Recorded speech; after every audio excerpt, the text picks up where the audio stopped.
Welcome to Five or Flop, a podcast for the best and worst historical fiction has to offer. I'm your host, Grace. And I'm Erin, and each week we're going to be reading a different historical fiction book to see if they're a five or a flop. Our theme for season 3 is back to school, and this week we're reading a book that was taught in my 4th grade class, Johnny Tremain. You read this one in school? Okay, well, not to brag. You were in a higher... Okay, when we get to another book this season, I'm going to say the exact same thing. I was going to say, you and I share a very annoying personality trait, which is that we're too proud of being in the highest reading group in 4th grade. Oh, absolutely. Specifically 4th grade for me, too. I remember, though, in 4th grade, we were divided up into reading groups, and we were all assigned a Revolutionary War-themed book. Okay. And I remember one of the books was Johnny Tremain. Okay, so... Not spoiler because our reading challenge is live, but for future podcasts, 2 of the books this season were 2 reading group ones for me. Really?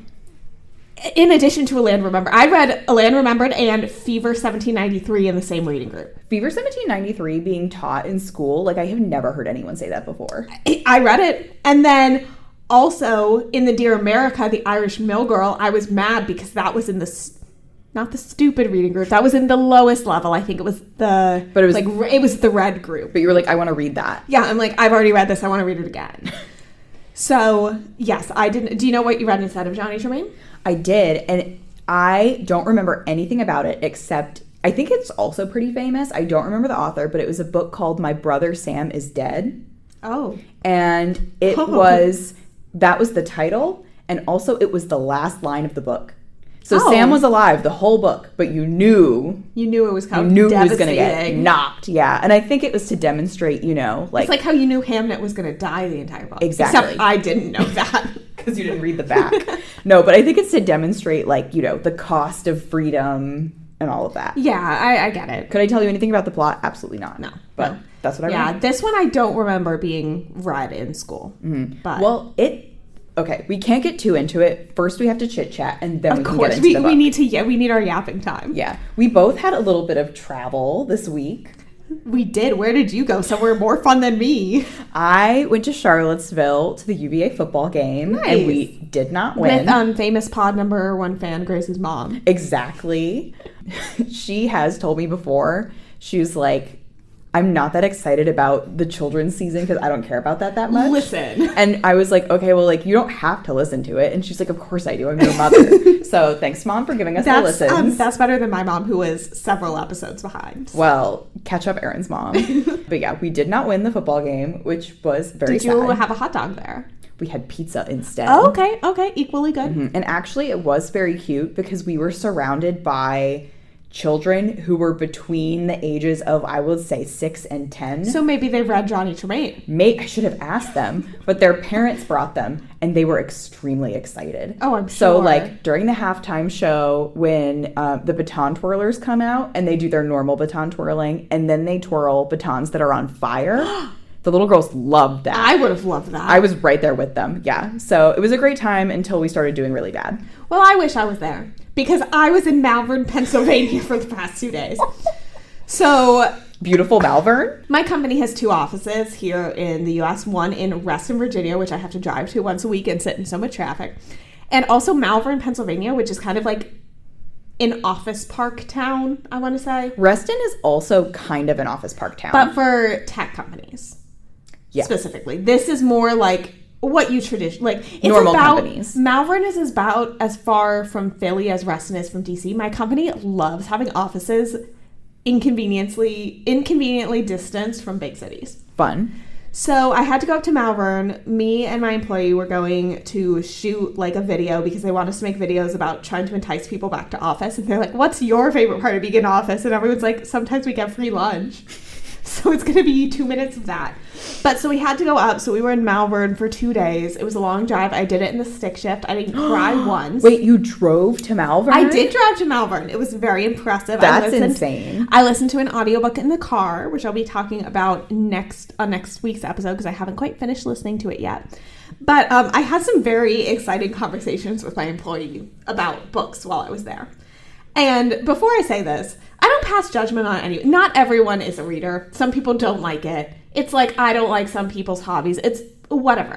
If you don't read, fine, I don't care. Like, enjoy your life. Yeah, although this would be the perfect place to smack talk non-readers if we wanted to, because they're clearly not going to listen to our podcast. Exactly, but I'm not going to do that because I'm a kind and loving individual. But so I was talking to my employee, and he goes, yeah, I've probably read 2 books in my life. And I go, how have you read? Were you not in school? He was like, I read To Kill a Mockingbird and something about a dog. So I was like, okay, so apparently you just didn't read things in school. So then I told him, To Kill a Mockingbird, which, as data scientist Ashley has told us, is the only true 5 that exists. The 5-star book. But so I was like, yeah, my reading goal for the year is 100. He goes, what the fuck? So then I was at the hotel and I finished reading a book at the hotel. So I go back the next day and I'm like, hey, I'm up to 73 books now. I'm almost there. And then he was telling me how he started reading into like manga and anime books and stuff. Yeah. And I'm like, okay, great. Like, and he's like, I don't think that counts as reading. I'm like, that totally does. Like, yeah, whatever. So we're talking and he goes, I wish they'd make an AI software that would read the books out loud to you. And I think this man just thought he invented an audiobook because I was cracking up. I'm like, is that not? And he's like, no, but like, I want them to do different voices. I'm like, they do that in audiobooks. Some of them have different voice actors. So then before we were leaving for our respective drives homes, we could have carpooled. Absolutely was not going to do that. Like, I do not want to be stuck in a car with anyone. I want to be alone. Yeah, agree. He was looking up audiobooks to see if he could find the manga he was reading on audiobook for his ride home. So we got one. You know, I'm an influencer. It's really great. But in AI, and I mean, I see the vision of just like getting it on demand of like, because I was like, they don't have audiobooks of the Dear America books. Or for example, when I tried to listen to the audiobook of The Luminaries and it was an Amazon exclusive. Exactly. So I do see the vision. I am anti-AI. You are anti-AI. Yes, this is an anti-AI podcast. So we don't hate non-readers. We do hate AI though. So, by the way. But so I see the vision, but I'm like, okay, this is how AI is just reinventing the wheel over and over again. Yeah. Because this stuff already exists. Yeah. We don't all need to look at it through an AI lens now that it exists. Exactly. But it really made me laugh, and that was the highlight of my trip to Malvern. Well, I hope you got free lunch too. I did. They had a barbecue there. Actually, it was kind of crazy because they had an entire roast pig, and I'd never seen that before. Santiago would love that. Oh, I showed him pictures of it. Yeah, it was really cool. But okay. It was good. Everyone in Malvern was like super excited to see us there because we're always like shoving the camera in people's faces at the restaurant office. So a lot more people agreed to be like interviewed by us because they're not used to it. Versus people in restaurant are like, get away from me at any time we walk by them. And we're like, jaded. Hey, do you want to take a video for it? And they're like, no. But in Malvern, people were a bit nicer. They put me up in a really nice hotel. It was a 4-poster bed. I saw that. I was shocked. Work was paying, so I got room service. It was great. Ooh, all right. Well, I'm glad you're back, and I'm so proud of you for driving your stick shift up and back. Thank you. Would you like to hear which book I read while I was there? I would. Finished while I was there. A Caribbean Heiress in Paris, which I have never hated the title of a book more in my life. I do not want to rhyme. You hate fun. That's fine. We established that when we talked about the Babel footnotes. Okay, I do hate fun. We're going to establish that next week when we talk about another element in the book that I also hated. That was a repeat element in the book. Uh-oh. But I hated that it rhymed. And as we know, I'm not a big romance person. I don't read a lot of romance. I really enjoyed it. I had a lot of fun. There were some parts when it dragged, but it's okay. Because overall, I had a fun time and I will be reading the sequels. So I think I figured out why you don't read a lot of romance novels. It's because somewhere up in the cosmos, they tied us together so that our tastes in romance are diametrically opposed. And I like it. So obviously you don't most of the time because you like this book and I didn't finish it. Which is crazy because that's how I feel about Emily Henry. When I was reading People We Meet on Vacation, I'm like, I'm not going to fucking finish it. Did you see they released a cast for that? Yes, I did. I saw Jamila Jamil today. I was like, oh my God. No, the leads are very good though. Yes. So I'm like, they're investing money in that movie. It looks like a good cast though. Yeah. But King Bass, Emily Henry, I wish you nothing but the best. I may not like your books. However, after the National Book Festival, I am going to try reading an Abby Jimenez book. I have one on hold at the... Is it the library or Libby? I don't remember. I think it's an audiobook. Libby is the library. Well, yes, but I think it's an audiobook format. Oh, okay. Which one? The first one of that trilogy. Okay. Part of your world for our listeners. Yes. Thank you. Well, I just finished reading a book that's basically the exact opposite of that. Love. Yes, it was Empire of Pain, The Secret History of the Sackler Dynasty by Patrick Radden Keefe. I have a lot of strong and very personal emotions that I have on the opioid crisis. Yeah, so in case you all did not know, the Sacklers are the family that are almost single-handedly responsible for the opioid crisis. And also have several museums named after them. Yes, because they are very rich. The thing is about that book, there are a lot of lessons that you can take from it. My main two are they got so rich by doing, like, I'm going to sound stupid because I keep forgetting which one I mean, either vertical or horizontal integration. Okay. But it's basically like they own a company that makes the medicines. They own newspapers where they will advertise the medicines. I think that's vertical, but I was not a business major. See, I don't know. They own, They own the whole industry. They own the FDA so they can get their medicines approved. Yeah. So that's how they made all their money, is basically their one patriarch was just a genius at that. Yeah. They were like really poor 4 generations ago, and now they're billionaires. Wow. Yeah. Or not really poor, but mostly poor. And then the other lesson is that the primary problem is not people who do bad things. It's that the government has absolutely no mechanism by which to punish those people. So, like, there's no reason that they shouldn't just keep doing it because there's, like, very little consequence. Yeah, that is it. So, I remember I interned at a nonprofit in undergrad, Truth Initiative, love you, which is anti-tobacco smoking, but it was also, like, being brought into some of the opioid space because this was like it's like a state of emergency 2019 thing. where, like, everything was really coming up. Yeah. So I did a lot of research on the Sacklers, and I hate them. Yeah, they're very terrible people. And I did not realize the extent to which basically they got people hooked on OxyContin. Then it became, they stopped being able to contain the fact that people were abusing the OxyContin by what you did, and I can say this now because you can't do it anymore, was scraping off the outside of the pill and then like swallowing it that way or crushing it up and injecting it or snorting it. So they were like, okay, great, we're going to make a version of a pill that you can't do that to, which they did. And then instead of it being like, great, we fixed it, no problem, all of those people just immediately started buying heroin off the street. Oh, yeah. Like, immediately. Yeah. It's extremely sudden. But I will say, so not to, like, go on a rant because that's completely off topic for the theme of the episode, which is Johnny Tremain. It was a very well-written and researched book, so I would highly recommend it if anyone is looking for a nonfiction book to read. I do think it would be a good audiobook. I am not the audiobook listener that you are, but whenever I do listen to one, I don't mind it as nonfiction, especially. That works for me. Yeah. So. All right. Well, I'm going to have to check that one out, adding to my list eventually. Johnny Tremain. Let's get in, because I've heard there's a lot to say about the author. Okay. So I'll whip through the synopsis, and then let's talk about Esther, because I have some fun things to say about Esther. The synopsis is 14-year-old Johnny Tremain, an apprentice silversmith with a bright future ahead of him, injures his hand in a tragic accident, forcing him to look for other work. In his new job as a horseboy, writing for the patriotic newspaper The Boston Observer, and as a messenger for the Sons of Liberty, he encounters John Hancock, Samuel Adams, and Dr. Joseph Warren, who is not the third most famous person in the book. I was going to say... is Dr. Joseph, should I know who that is? He is real, but considering that Paul Revere is in this book, I would have said Paul Revere. I just took a pause there because I'm like, am I dumb? Did I miss history class? Anyway, soon Johnny is involved in the pivotal events of the American Revolution, from the Boston Tea Party to the first shots fired at Lexington. Okay, involved in the pivotal events. Those are the only 2 events he's involved in. Also Concord. Okay. Which happened the day after Lexington. Well, it doesn't count. But anyways. Okay. So this is, again, I did not expect to get this much info, but I loved looking up Ester. Ester Forbes. She was born in Massachusetts in 1891. She is descended from the Scottish clan Forbes, and they have a website about all of their famous people that are in their family. So I do know that Ester Forbes had some kind of cousin who was named Josie Forbes, but she was known as the Witch of Taskey. And she lived in Missouri, and she charged people $1 to come and tell their futures. and there were several local newspapers that made fun of their sheriff for going to ask her questions about murders.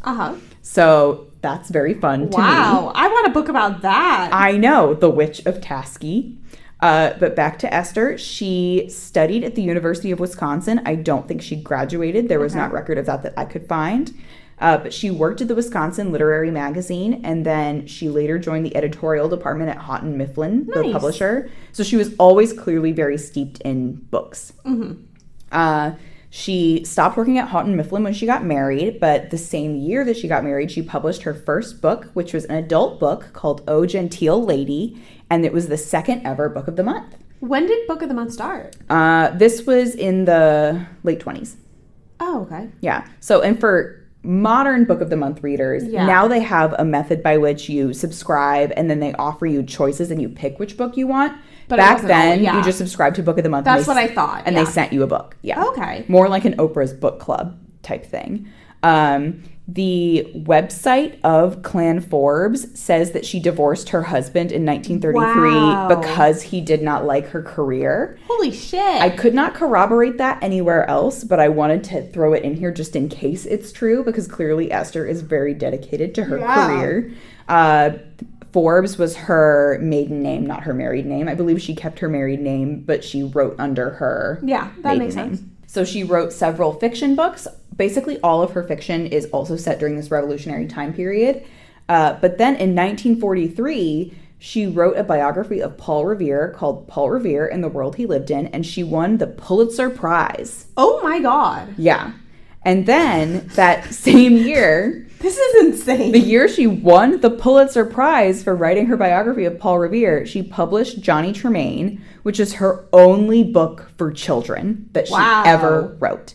Yes. And actually, it was published under the title Johnny Tremain, a novel for the young and old. Okay. So I think it was just really supposed to be an all audiences thing. Yeah. But Johnny Tremain was published in 1943, and in 1944, it won the Newbery Medal. Last week we talked about there's a difference between the medal and the honor. It won the medal, and it beat one of the Little House on the Prairie books. Wow. It beat These Happy Golden Years, which is the second to last. Wow. Yeah. There is a film version released by Disney in 1957. I did not recognize back the when actors. Disney was in its weird movie phase. Yeah. So it's 80 minutes. I looked it up. I did not recognize any of the actors. Okay, I'm going to make Santiago watch that with me. Yeah. And so she ended her life. She passed away in 1967. By then, she had accrued 7 honorary degrees. And she was the first woman elected to the American Antiquarian Society. What a life! As these are really old numbers, for which I apologize, but it was the newest I could find. As of 2001, Johnny Tremain had sold 4.8 million copies in paperback. Jesus Christ! It was the, I think, number 16 children's paperback ever. Wow. So there you go. That's Esther. That is crazy. You told me you had some crazy stuff about her. Wow. Hit after hit. She just was nonstop, that woman. But I will say it is very interesting to me that her most successful years were 1943 and 1944. Yeah. Not great years for a lot of people. Not great years for fucking books we read last week. No, but great for Esther. We usually talk about if we've read anything else by the author, familiarity with the book or movie. There's another aspect to which we need to be familiar with. Have you been on the Johnny Tremain walking trail in Boston? Oh my gosh, yes. So if you are ever in Boston, there is a Johnny Tremain walking tour where they take you to all of the real places, because it's a lot of the characters in this book are made up, but a lot of them are not made up. And then you go to the harbor where the Boston Tea Party was, and it's got to be tied into the Liberty Trail. Oh yeah, right? It's all in the same area. But yeah, we want to do the Johnny Tremain walking tour. So next summer, instead of our yearly New York trip, we're going to Boston. Yeehaw. So no, I have not seen the movie though, and I have not read anything else by her. Yeah, I would say, guaranteed we'll watch that movie for a bonus episode. But I don't know if we can locate it. If they have it on Disney Plus, we'll watch it. Let me fucking pull up my Disney Plus app right now. But it's just who is watching the Johnny Tremain movie from 1957? Surely not a lot of people. Could be us. Here, Erin, while you're Googling, I'm going to say something that I meant to say in the intro, and I literally already forgot.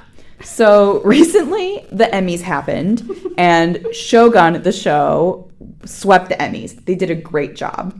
And it made me realize between that and editing the bonus episode about pachinko and lessons in chemistry, I feel very bad that I did not name any of the talented actors who are on pachinko. I started season 2. I only watched one episode. It's great so far. So I just want to say, Lee Min-ho, you're doing a great job as Kohansu. And Anna Sawai, congratulations for your Emmy for Shogun. And to add to that, this episode's a mess. to add to that, I only knew the actors in Lessons in Chemistry because I had just watched Kong Skull Island, so... Yeah, on this podcast, we're really all about Hugh Jackman, Jonathan Bailey, and the actors from Kong Skull Island. When there's a Bridgerton Kong Skull Island crossover, stop. Then what? No, Disney Plus does not have Johnny Tremain, but it does have the hit movie Johnny Tsunami. So... Same thing. Maybe we watch that instead. The disclaimer, which we'll include in the show notes for last week because which you will have already seen because it will have happened a week ago. Exactly, which is fine. Our judgments come based on the book and characters within the book rather than any real historical figures that they may have been based on. And clearly we're not going to be doing a lot of judging of Dr. Joseph Warren because we're just like, who the hell is he? Maybe he feels his ghost is very judged right now. Probably. Sorry, Joe. So let's get into this book. And can I begin? Yes. By saying... this may have been a bigger flop than The Spy. Johnny's only crime was to be an independent revolutionary. Was to fucking burn his hand off with molten silver. That wasn't his fault. That was not his fault. It was sabotage from his enemies. This was a book where a lot started to happen and nothing got resolved. Yeah, it's very slice of life. I literally wrote down, like, we both take notes on these, like, as we read them. And for the first, I'm going to say 80, 100 pages or so, I was like, there's not a lot of Revolutionary War content. Like, it's not a that's lot. what I was being promised. This is just about some kid's life, and he lives in Boston. Yeah. And then, like, immediately after I wrote that down, I was like, not a lot of revolutionary stuff happening. I, like, turned the page, and it's like, so Johnny went to go talk to Paul Revere. And I was like, oh, never mind. I will say, this... almost like The Luminaries, not quite as bad as being drugged up on Benadryl on a flight to Tokyo, but bad circumstances in that I was going to finish the book, and then Santiago and I decided to watch a movie. It actually may have been Kong Skull Island, I don't remember. And we were going to the beach the next day, and I'm like, oh, I'll just read most of this book at the beach. Terrible beach read. No. Horrible beach read. This is not a beach book. I actually read the first, like, half of this book by the pool, so we were similar, twinning. Okay. The first thing I have to share in conversation, this book was so lame. Boo, Johnny, my enemy. I hated this boy. Okay, the most interesting thing about this book is trying to do, like, psychoanalysis on whether we as the reader are supposed to like Johnny or not. No idea. Because I do not know. My guess is yes, because I'm like, okay, it was written in the early 40s, so there's just, like, a difference there. But, like, he is always portrayed as being correct. He is also portrayed as being really annoying, and a lot of the people around him say so. Yeah. So I don't know. You have a very astute observation in your show notes here. This hit me like a truck, like 2 weeks after I read the book, and I texted Aaron immediately because I was like, I can't keep this inside. Johnny Tremain walked so Rachel Berry from Glee could run. It is so true. He is like the main character that everyone hates in and out of the show and is so annoying, but the narrative also props him up as being, like, always right. Yeah. Like, the reason that Johnny burns his hand in the silver is because his fellow apprentice hates him so much for always, like, telling him what to do that he purposefully sabotages his silversmithing equipment so that his hand gets burned. This was probably a case... Okay, well, to be fair, I read this on an ebook on my phone, so I didn't have a back cover to read. Did not know he immediately, like, fucks up his hand. Me neither. I just knew it was, like, this is a young boy during the revolution, and then I thought he was going to be, like, making bullets or something. Apparently not. No, he, like, burns his hand, and then he gets fired from his apprenticeship. So then he, like, I don't know, just kind of wanders for a bit. He tries to, like, claim he's part of some rich family, which that plot never finishes. Never know what happens. The complaints that you had about the Lessons in Chemistry rich family plot, this is, like, that times, like, 10. Oh, yeah. Because even at the end... that had kind of an ending. I know. I was like, what was the resolution to that? Because he's poor. His mother is like, if you ever need to find your family, go to the richest family in town, and they have like, she gives him a cup, and she's like, they have the same cup. And then he does that. They're immediately like, you stole this cup from us. And they take him to jail. It backfires so bad. So quickly. I think it does turn out that he is related to them. Yes. Because he was like, I thought this woman was hot, but now she's my aunt, so I'm not attracted to her anymore. See, that was really, and it was so unnecessary, because he already had a love interest who was a different girl, who was not related to him. No, that was really unnecessary. No. But then even at the end, I'm like, okay, like, you're like, is there a part where he's going to be accepted back into the rich family? No. Is there a part where that is going to be relevant to anything in any way? And the answer to that is no. He has a very interesting relationship with money, which I feel like any, young teen living in Boston in the 1700s would, because they probably don't have money. Who's like lost their like future that they depended on, So there's at one point, I think it's like Paul Revere gives him money, and he just spends all of it on food. Yes. And that was the realest thing. Like, he just went broke buying food. I'm like, this would be me. Yeah, I mean, it was very realistic. Like, literally a part where he's like, a shabby child with only one working hand, like, swans into this fancy restaurant and sits down. He's like, I'll have everything. And he's like, I'm gonna have one of everything. And then he gets mad when the waitress is like, you don't have money for that, because why would he? Yeah. So he starts working for the Sons of Liberty, like, riding around and delivering their newspaper. So that's how he gets involved and starts making money. Yeah, so he ostensibly works for the newspaper, but really he'll go to like the Patriots and tell them code like, today you owe 8 shillings on your newspaper subscription. Like, and that means the meeting is at 8 o'clock. It's like what they wanted Isabel to do in Chains. Yeah, basically. So there is some there's very few parallels, but there are a little bit like. Yeah. Well, what I wrote down is like, it is interesting, even though you're not seeing as many of the big events as you might think. It is nice to learn about the day-to-day of the revolution. Because like that does have like a good like educational learning benefit. about it as a kid, you're like, oh, this all happened so fast. And then it's like years. It happened over a period of years. It was very dangerous. It was very controversial. Yeah.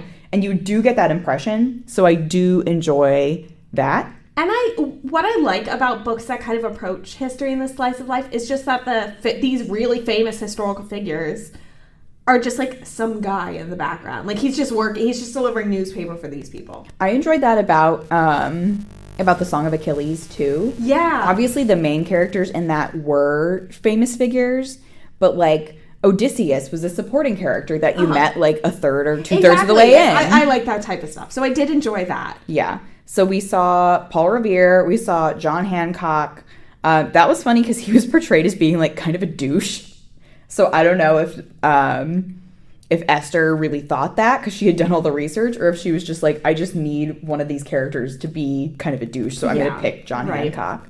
And you saw Sam Adams. Paul Revere and Sam Adams were the two big ones that were doing like the legwork of rebelling against Britain. So there is kind of slice of life. Like the war is very slowly. He's just fucking in bed sleeping when it starts though, which is incredibly funny to me. I'm like, and everyone's like, Johnny, wake up, like the war started. He's like, huh? No, like at Lexington. Yeah, and his best friend dies. Yeah. Like, not to be spoilers, but like the book. We have disclaimed our spoilers. Well, but like the very end of the book is Concord and Lexington, or Lexington and Concord, excuse me. And he takes his horse and he rides in when the battle's over to look for his friend. And he gets there and they're like, oh yeah, actually I think he's alive when he gets there. So he can say bye. But then they're like, oh yeah, he's not going to make it. And it's sad. It is sad. But then you're also like, okay, well, I think what you're supposed to get out of that is, and this is going to sound really glib, but it's like, when God closes a door, he opens a window. Mm-hmm. So it's like maybe Rab is dead, but the Americans will win the revolution. So you got to take them where you can get them. I do think some of the prose was nice. At points it was still a little bit stilted and the dialogue was never that good. But when there were just like descriptive passages, I actually found them to be quite nice. And that I think is very much a testament of like when this was written too. I agree. I didn't copy it because it just didn't seem like at any point it would really be relevant, but a review from Kirkus when this book came out, and it basically was like, this is not as good as her best books, but it's not her worst book either. They were like, this is pretty middle of the road for our old girl Esther. Okay, well, good for her. So, something that was really, truly appalling to me in this book is there's one point where he is, like, mad that his friend is trying to, like, steal his girl. I was obsessed with that. So he got up and he cooked himself 6 eggs and ate them. Do you know how much eggs that, like, one serving of scrambled eggs, like, for a breakfast is maybe 2 eggs. Eating 6 eggs is what Santiago's family wants you to do every time you go see them. Exactly. No. Exactly. I was obsessed, though, by Johnny has a crush on this girl named Scylla. And so, of course, logic should follow that he is aggressively mean to her the whole book. Because he's just like a boy. Yeah. And, of course, his best friend, Rab, swoops in to steal his girl by being nice to her. And then Johnny is like, wow, now I hate my friend for being nice to the girl that I'm mean to. And so she likes him more than me. There's also this whole subplot where the girl and her younger sister, like, become servants for the rich family. Again, for what reason? I don't know. That doesn't really go anywhere also, yeah. I don't think. I don't think we know. I think the rich family flees with the sister because they're loyalists. Yeah, they go to England. They're like... Frankly, if I was like a rich English person in the colonies during the Revolutionary War, I would bail to England. I would take my money and run. I don't think we really know at the end what happens to Johnny Tremain's potential girlfriend, whose name is Scylla. But I think the implication is now that Rab, who's nice, is dead, she will go back to Johnny because that's her other option. Yes, I think that is it. Oh, but actually the like biggest implication at the end, this was very interesting to me. I think it wasn't fleshed out in quite the way that it could have been more interesting, but the roots of it are there. So when Johnny burns his hand, he is illegally working on Sunday, which, as we all know, the Lord's Day. And that's why Chick-fil-A's not open. Well, exactly. So they don't burn their hands. Which is so unfortunate for me, but you know. Exactly. He is basically like, well, now my hand is disfigured and like God meant it to be so. Because I worked on Sunday. And then at the end of the book, maybe this is why he makes it into the blurb. Dr. Joseph Warren looks at his hand and he's like, oh, I can fix that. Yeah. Because the hand is bent in such a shape that it's like not really usable for dexterous movement. Mm-hmm. He's like, I can't fight at Lexington because I can't shoot a gun. But the doctor's like, oh, it's just scar tissue because you bundled it up while it was healing. Yeah. So if I just go in there and do some snip, you can use your hand. Yeah. And so he's like, great. So that's the end of the book. So you're like, oh, the war will move forward and we will win because we live in the future and we know that we win. And Johnny will be able to use his hand again. Yes. So congrats to him. Happy endings, I suppose. And hopefully he'll get to eat many more eggs in the future. Yeah, except for Rab, who was nice. Who was nice and is now dead. I know. Like, really the only person... Actually, that's not true.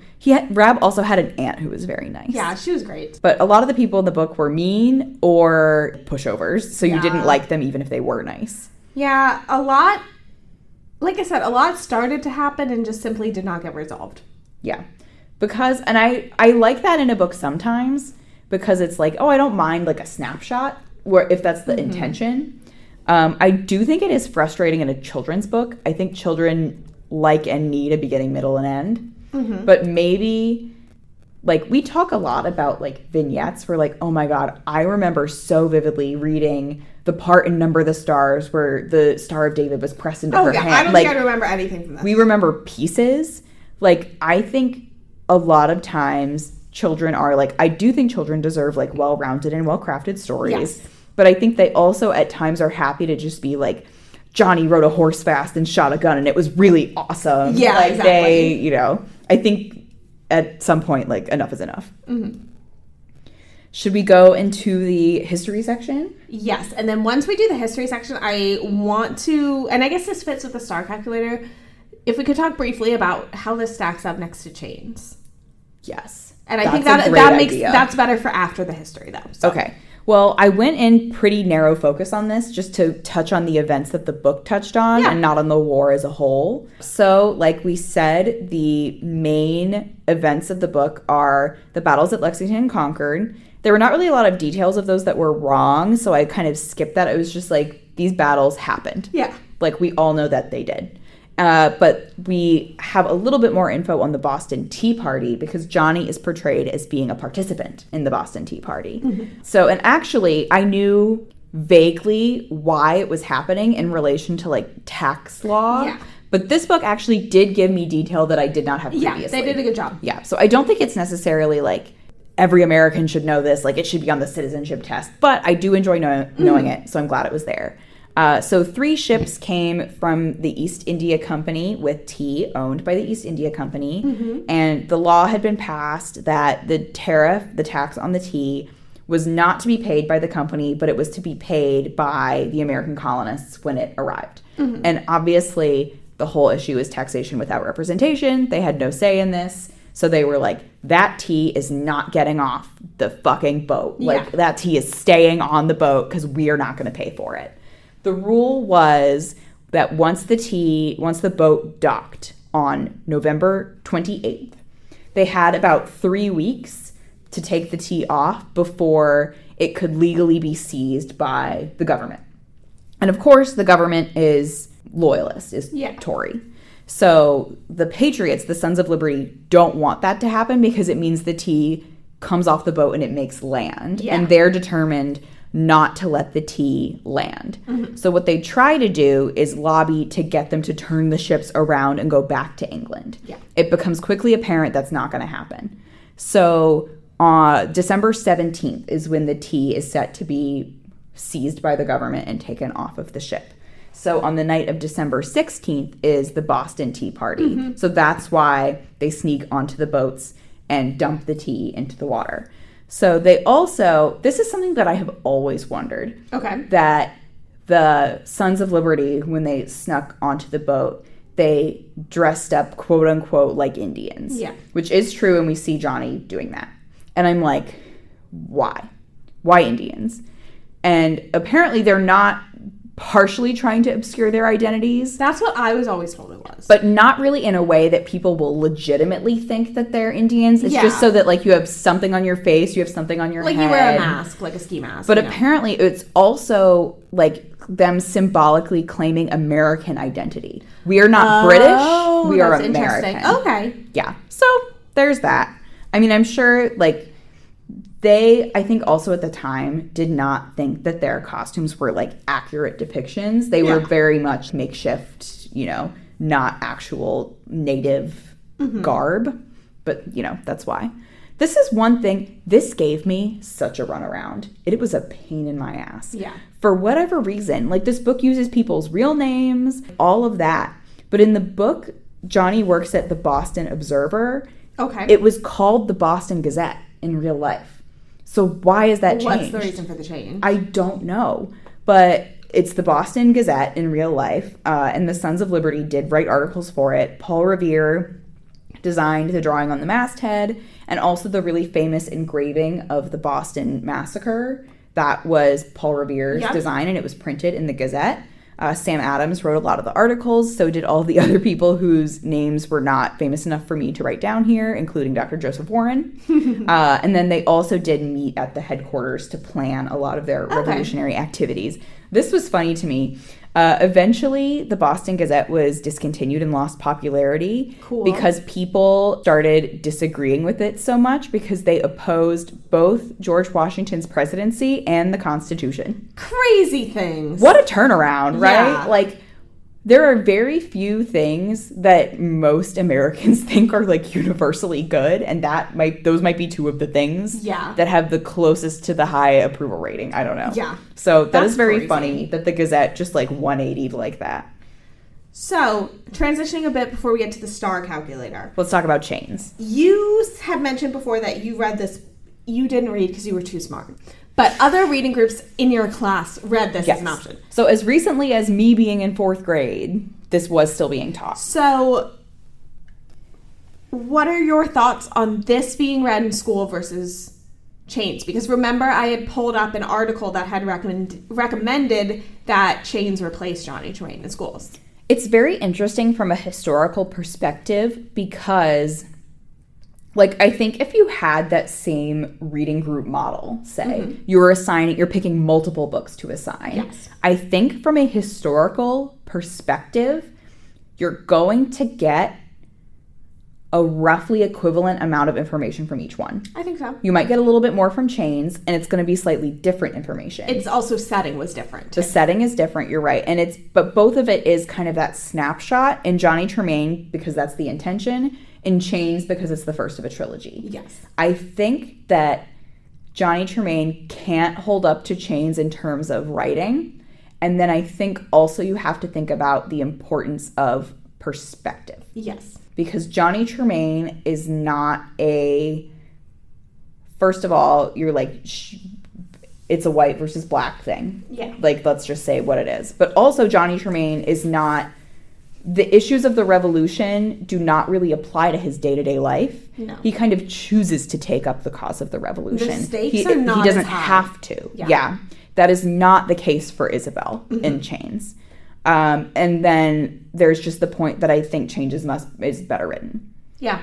Yeah. And that's not to knock, like, I think Johnny Tremain, for being written in the 40s, holds up pretty well. I don't think a kid today, I don't think it would be a contest. I do think they would like Chains more. Oh, yeah. I think this has had a really long life, but I think it's obviously, history is not evergreen. Whatever people might say, you have to revisit. And I think books will lose their usefulness once you teach them over and over and over and over. Now, that being said, if someone was not to let you not talk, I'm almost done. She just loves to silence women. I'm almost done. I wouldn't complain if someone was being taught Johnny Tremain, but I think there are better books to teach. For me, this opens everything you said, I agree with. Mm-hmm. It also, for me, opens up the line of argument of getting kids to like reading. If you have books of equal merit, equal historical research, but one is just a more interesting story, why would you go for the one that's frankly, I found this book incredibly boring, and I think I would have as a child, and I would have had a hard time reading in school because I wouldn't have liked it. Why would you pick something just because that's the way it's always been done? I am all for refreshing and revamping curriculum at school. It's like, why was I reading A Land Remembered when it sucked? Like, well, that's so true. I didn't even think, like, I'm thinking about this as like your history class, but what about English? Exactly. Yeah, I think, I would not want a kid to admire Johnny Tremain, like, as a character. Yeah, no. You know, I would not want that anymore. No. And I don't know. I think we should always be reevaluating and redefining what we're putting into our curriculum for schools. And I think it's a big, important argument. Like, kids nowadays, kids don't frankly read as much as they used to. Boo. Well, we don't mind non-readers. But I feel like when... Well, we mind, rates, percentages. Yes, we mind percentages. And also, so much of it is rooted in what you're reading in school. Like, if it's boring, you're going to grow to not like reading. Versus if you're reading something that's an engaging story with good characters, you're going to grow and be a reader because that's something you enjoy. And I feel like so many people don't read as adults because they're like, well, all books just kind of suck. And I'm like, a lot of books we had to read in school did suck and were boring. Well, and then we also have to say, I've spoken up a lot recently over whatever books we're reading. And I say, as an individual book, this perspective, this character, the way that they've chosen to frame history is really interesting and valid. But when you're getting down to selecting books for schools, you're creating a canon. You're creating a framework through which the students will view history. And another point that we didn't even really raise is there's not really any slavery in this book. No, they mention it weirdly and offhandedly. It's just not really part of the narrative. No, which is not realistic. Existence of slaves in that universe is just not really part of the book. No, even though we know it's an overwhelming part of day-to-day life. Yeah. Even if you don't personally work with enslaved people personally yourself, it's part of life. Mm-hmm. And the absence here, having compared it to Chains, is more notable. Yeah. So I think something interesting that we're going to do at the end of this season is kind of choose which books we would include in a school curriculum. Mm-hmm. And I would easily see us picking Chains over Johnny Tremain for a number of reasons. Yeah. That'll be an interesting conversation because I think, like, just because a book is history doesn't make it a book that should be taught in schools. Yeah. So it'll be interesting to see where we draw that line. Because, like, I wouldn't give Josefina to school children. That's not the... Not in, like, as an assigned reading in a classroom? No, like, that's not the value that it has. Chains, I probably would. Yeah. But would I still recommend Josefina to a child? Absolutely. Yeah. But it's a different way of approaching these books. Yeah.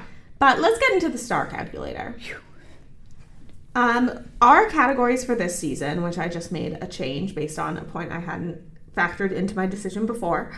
Our categories for this season are historical accuracy, theme, character, story, and vibes. Would you like to go first, or would you like me to go first? I'll go first. Historical accuracy, I'll give it a 3. What's there is not incorrect, except the infuriatingly and randomly renamed Boston Observer. There's, like, a school newspaper called the Boston Observer, so there is a website for it when I was Googling, and it just made it all the harder to deduce that I'm like, no, this is a different newspaper.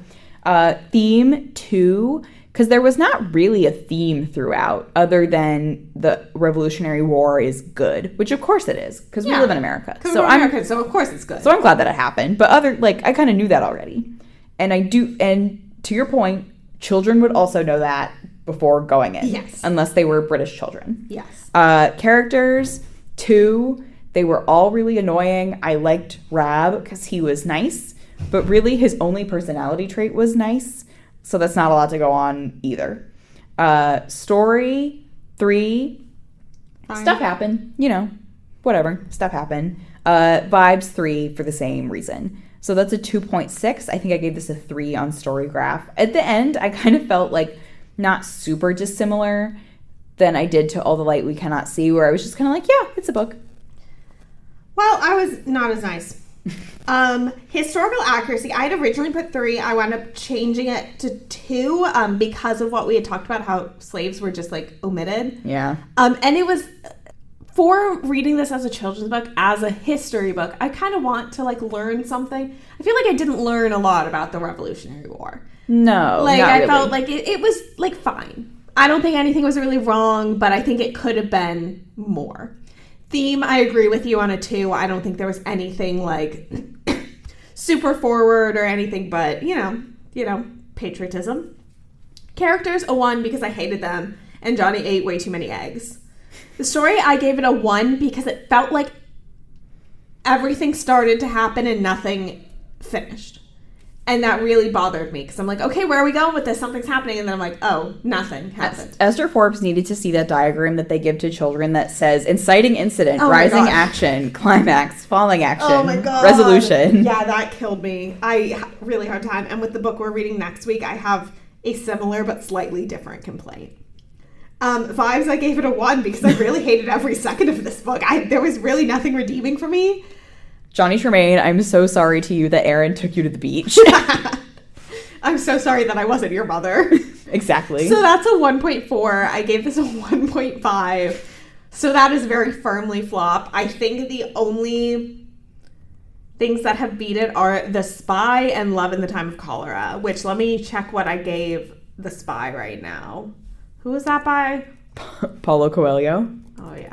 Famous Paulo Coelho. Oh, yes. Sorry, sir. I forgot your name. I gave that a 1. So, yes, this was only beaten by The Spy and Love in a Time of Cholera, which is unfortunate because Ester Forbes sounds really cool. I know. But, maybe we should read her biography of Paul Revere. It's like Louise Erdrich. I gave her another chance, and I really liked her other book. So, well, the other thing is, this is by far Ester Forbes' most surviving book. Like, no offense to her, no one reads any of those other ones. No. Like, maybe the bio, not the fiction ones. Yeah. No one reads them. So sorry, Esther. So we've chosen, for whatever reason, that this is the book that should be famous. Maybe it's that shiny Newbery medal. But I feel like they're just kind of fucking handing those things out based on what we've been reading. But okay, next week, I'm excited to share that we'll be reading Catherine Called Birdie by Karen Cushman. Another Newbery honoree. And something that has since been recently adapted into a movie that we will have easy access to find when it comes time to watch. Yes. With a very interesting cast. A movie on Amazon Prime and not Apple TV. Thank God. But in the meantime, you can follow us on social. Instagram, Twitter, and TikTok are all 5orflop_pod. And, you can join our Storygraph reading challenge to follow along with us as we read 40 books this season. Hell yeah. If you have anything you would like us to read for a future season, please fill out the recommendation form linked in all of our bios. Or any other things, if you're the ghost of Ester Forbes and you want to come on and defend Mr. Tremain here. Shoot us an email at 5orfloppodcast@gmail.com. Actually, if you're Ester Forbes' clairvoyant dead cousin, the Witch of Taskey, I feel like we have a much better chance of hearing from her, actually. Bonus episode, us doing a seance to talk to the witch. We can use the Ouija board we found in my office headquarters. Oh my gosh, great. In Malvern or Reston? Reston. All right, until next time. Happy reading. Bye.